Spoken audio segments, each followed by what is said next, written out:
네, 안녕하세요. 수, 수학행 현경쌤입니다. 어, 지난 시간까지 우리는 다항식의 연산이라고 하는 부분에 대해서 공부를 했어요. 다항식 연산이라는 것은 기본적인 식을 그 더하기 빼기 곱하기 나누기 하는 그 식을 다루는 연습들을 한 거고, 오늘부터 배우는 내용은 이 나머지 정리와 인수분해라는 것처럼 인수분해 등그 문제 유형상에서 어떤 방식으로 문제를 보고 접근해야 되는지에 대해서 아주 기본적인 것들을 보려고 배우는 시간이에요. 자, 오늘은 그 첫 번째로 항등식에 대해서 배울 거예요. 항등식. 이 항등식이라고 하는 개념을 굉장히 쉽게 생각을 하고 되게 가볍게만 생각을 하는데, 쉬운 개념인 건 맞지만 가벼운 건 아니에요. 왜냐하면 이 항등식이라고 하는 개념을 깊숙하게 들어가면은 굉장히 쓰임이 많은 애들이기 때문에 이걸 처음에 접할 때 정리를 확실하게 알고 그 개념을 자기 걸로 이해하고 있어야 돼요. 자, 여기 읽어보면은 항등식은 다음의 식 같이 등식에서 좌변에 있는 식과 우변에 있는 식이 서로 같은 음, 이런 식일 때 같은 문자를 포함한 등식에서 그 문자에 어떤 값을 대입하여도 항상 성립하는 등식을 항등식이라고 한대요. 자, 근데 이게 굉장히 어려워 보이는 내용이지만 지금 얘는 겉보기에 서로 다른 것처럼 보이지만 식을 좀 정리해주면, 전개해주면 x제곱 더하기 x 더하기 여기 또 x하고 x제곱 더하기 2x 나와서 x제곱이랑 x제곱 더해주면 2x제곱 나오고, 여기 x랑 x 더해지면은 2x 더해지면은 3x 나와서 좌변의 식은 이렇게 정리되는 놈이고, 우변의 식은 x랑 곱해지면은 2x 제곱 더하기 이 3하고 x 곱하니까 3x 이렇게 나와서 식을 정리하면 좌변에 있는 식과 우변에 있는 식이 서로 똑같은 식이 나오는 것. 그래서 항등식인 거예요. 자, 그러면은 조금 더 그럼 이 항등식이란 말은 항상, 등, 같은, 같을 등, 같은 식을 항등식이라고 합니다. 그래서 좌변하고 우변의 식이 항상 같은 식일 때 우리 항등식이라고 얘기하는 거예요. 그런데 이게 왜 중요한 내용이냐?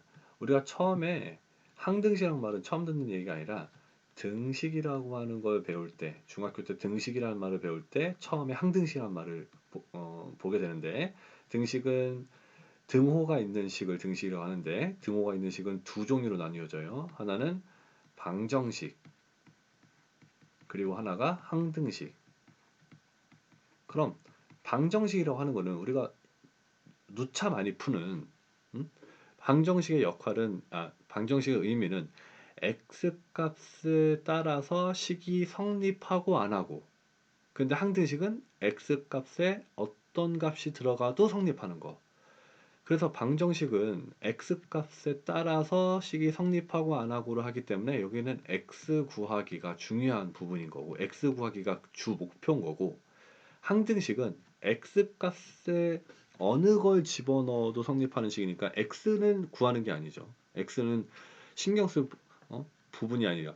그러면 왜 얘가 같아지는지를 따져보면 x제곱의 항에 있는 개수가 같고 x항에 있는 개수도 같아서 좌변하고 우변이 같은 식이구나 라고 알아볼 수 있듯이, 여기서는 개수 구하기가 항등식의 주 목적인 거죠.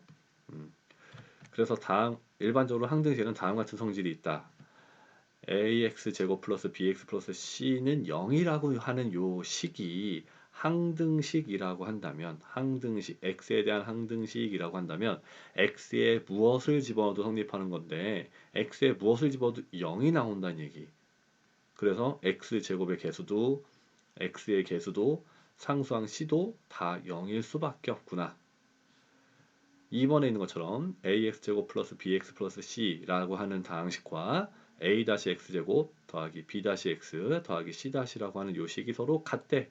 그러면서 x에 대한 항등식이라고 얘기를 하면은 x에 무엇을 집어넣어도 결과가 똑같이 나온다는 얘기니까, 결국 x제곱에 곱해지는 a랑 a-, x에 곱해지는 b랑 b 다시 그리고 상수항 c랑 c 다시가 서로 같기 때문에 이런 얘기를 할 수 있구나 라고 이해할 수 있겠죠. 자, 그러면은 이렇듯 항등식이라고 하는 거는 좌변하고 우변이 똑같은 식을 얘기하는 것인데, 그래서 보니까 이 항등식에서 문제는 아까 얘기했듯이 개수를 구하는 것이 이 항등식의 그 문제의 목표예요. 이 항등식에 있는 개수를 정하는 방법을 우리 미정계수법이라고 하는데, 이 미정계수법에는 두 가지 방법이 있어요. 방금 아까 비교했던 것처럼 x제곱에 있는 것끼리는 같은 개수, x에 있는 개수끼리 또 같은 개수, 상수항끼리 같은 개수. 그래서 식을 정리해서 눈에 보이는 개수들을 바로바로 비교하는 개수 비교법이 한 방법이 있고, 그리고 항등식의 성질을 이용해서, 항등식이라고 하는 것이 아까 뭐였더냐? 항등식의 뜻을 이용해서, 항등식이라고 하는 것은 문자에 어떤 수를 대입하여도 항상 성립한다고 그랬으니까 x에 같은 숫자를 집어넣어서 계산을 해서 하는 대입. 자, x에 일정한 수를 대입해서 비교하는 수치 대입법, 이렇게 두 가지가 있어요. 자, 그럼 개수 비교법은 어떻게 푸는 거고 수치 대입법은 어떤 방법인지 한번 볼 거예요. 얘는 여기 보니까 ax 제곱 플러스 bx 플러스 c라고 하는 요식과 얘를 풀어달라고 하는데, 서로 비교해서 x에 대한 항등식으로 나와서 여기 a, b, c라고 되어 있는 정해져 있지 않은 개수를 구하라는 문제예요. 근데 이거를 구하려고 봤더니 이 우변은 서로 같은 식이 된다는 요 우변은 아직 식에 정리가 덜 돼 있는 식. 얘는 정리하면 x제곱 나오고 여기도 x제곱 나오니까 동류항 정리가 아직 덜 돼 있다고 볼 수 있는 거죠. 그래서 동류항 정리를 해주기 위해서 전개를 해줄게요. x 플러스 1의 전체 제곱은 완전 제곱식이니까 x제곱 플러스 2x 플러스 1 더하기 x제곱 마이너스 1의 전체 제곱은 x제곱 마이너스 2x 플러스 1. 그래서 2 곱해지면 2x제곱 더하기 4x 더하기 2라고 전개되고, 여기 아직 x제곱 마이너스 2x 플러스 1은 계산되기 전이죠. 그래서 x제곱 동류항이 있으니까 더해주면 3x제곱 더하기 4x 마이너스 2x 더해주면 플러스 2x 플러스 2 더하기 1 계산해주면 플러스 3. 그래서 우변을 정리해봤더니 이런 식으로 나왔어요. 그럼 여기 보니까 x제곱의 개수가 3이 나와 있는데 x제곱의 개수가 여기 a야. 근데 얘가 항등식이라고 했어. 그럼 여기는 a하고 3이 서로 같아야겠어, 달라야겠어? 서로 같은 숫자가 나와야 되겠죠. 또 x의 개수가 여기는 b라고 자리 잡고 있는데 여기는 x의 개수가 2라고 나왔죠. 그럼 b하고 2가 서로 같은 숫자가 되어줘야 되겠죠. 마지막으로 상수항 c 자리에는 더하기 3이 들어가 있으니까, 그래서 A는 3, B는 2, C가 3인 거는 식의 정리를 통해서 구했어요. 이것을 우리는 개수 비교법이라고 합니다. 단순히 비교를 해서 개수 비교법이라고 얘기하겠죠. 자, 근데 이렇게 하려면은 여기 보이는 것처럼 전개도 하고 곱하기도 하고 또 동리학끼리 정리도 하고 이걸 다 괄호들을 다 풀어서 해줘야 된단 말이에요. 근데 여기 보니까 괄호를 풀기에는 괄호가 너무 많아. 여기도 지금 얘랑 곱해줘야 되고 여기도 곱해줘야 되고 또 얘 해주면 또 이게 전개도, 아유, 귀찮아. 그래서 쓰는 방법을 수치 대입법을 쓸 수 있어요.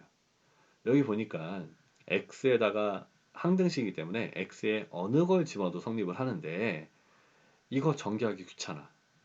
그래서 x에다가 1을 대입해 볼래. x에 1. 근데 왜 꼭 집어서 x에다 1 대입해요? 여기다 1을 대입하면 0이 나오니까 자, 1 대입해주면 1 대입하면 여기 2 나오고 1 대입하면 1 나오고 여기 A가 나오는 상태인데 1을 대입했더니 1 빼기 1, 얘 0 나와버려. 0에다 곱해봤자 아무 상관없잖아. 그럼 얘네들은 없어지게 되고 여기에다가 0, 얘도 1 대입하면 0 나오고 여기도 1 대입하면 0 나오니까 그냥 0으로 딱 정리된단 말이에요. 그랬더니 우리는 금방 A가 마이너스 2인 걸, 마이너스 3인 걸 계산할 수 있죠. 대입만으로 개수를 우리가 구하고 싶은 이 A라고 하는 놈을 바로 구한 거예요. 신기.